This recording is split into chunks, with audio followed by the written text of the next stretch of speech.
So we are in week 2 of looking in the mirror together, thinking about our relationship with food as a leadership mirror. And this week we've been building on everything from last week: the food noise, the hurried eating, the feelings in the body, eating our feelings, the fixing mindset. And yesterday I talked about what we hide is actually the path. So if you've missed any of those episodes, I want to encourage you to go back and listen. They build on each other. And this series is one of the most personal work I've shared on this show. And in the spirit of sharing personally, I want to tell you about my relationship with peanut M&Ms. What is it about peanut M&Ms that I just lose all self-control? So I was with a client recently and we were doing a full day of merger integration work with these 2 leadership teams. So it was a lot I was navigating. It was heavy because of the loss and the transition. It was also exciting. It was just a lot. And in the room with us was a bunch of snacks, including a giant container of peanut M&Ms. And I kept going back and getting handfuls, telling myself, it's just a few. Well, after about 5 or 6 handfuls, it had probably been a few bags of peanut M&Ms I had eaten. And then my belly hurt. And as I sat there in the back of that room, in the midst of facilitation, belly hurting, knowing I hadn't even wanted them, not really, not from hunger, I was stressed. I was navigating a lot. It was a distraction. And distracted Andrea has a long, well-established history of reaching for something sweet to make it better. And here's what I noticed. Every time I went back for another handful of peanut M&Ms, I knew I didn't need them. I knew my belly was going to hurt, and I went for them anyways, because the pattern is that old and that practiced and that automatic. For most of my life, eating has been an emotional experience. When I'm stressed, it makes me feel better. When I'm celebrating, it's part of the joy. When I'm lonely, it's company.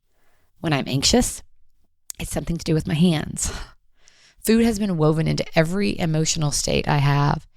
And untangling that is some of the most honest work I've ever done, and I am so grateful for it. But here's what I want to say about the peanut M&Ms moment. I noticed it, and I am talking about it without the shame that has always come with it. And that is new, and it feels so exciting and liberating for me.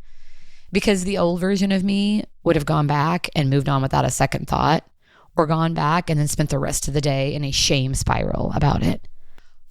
But this version of me, the one who has been doing all of this work, she noticed and named it and got curious about it instead of critical. And that is what I want to leave you with today.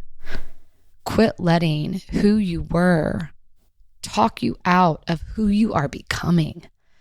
Because here's what happens when we're in the middle of changing a pattern. The old version of us is loud and it's holding on for dear life. It knows all of the moves because it has decades of practice. And when we try something different, when we pause instead of reaching, when we feel instead of eat, when we notice instead of numb, the old pattern says, see, you went back for the M&Ms anyways. You'll never change. That's just who you are.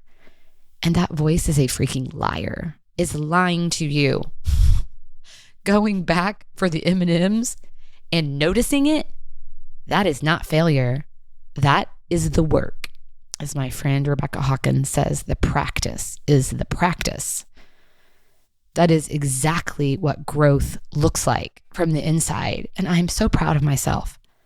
Messy and nonlinear and 2 steps forward and 1 step back and belly hurting and still awake, still paying attention, still in it.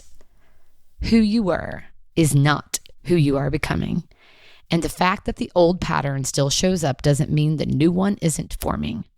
It just means you're human and that you are in the middle of something real. And here's the leadership parallel.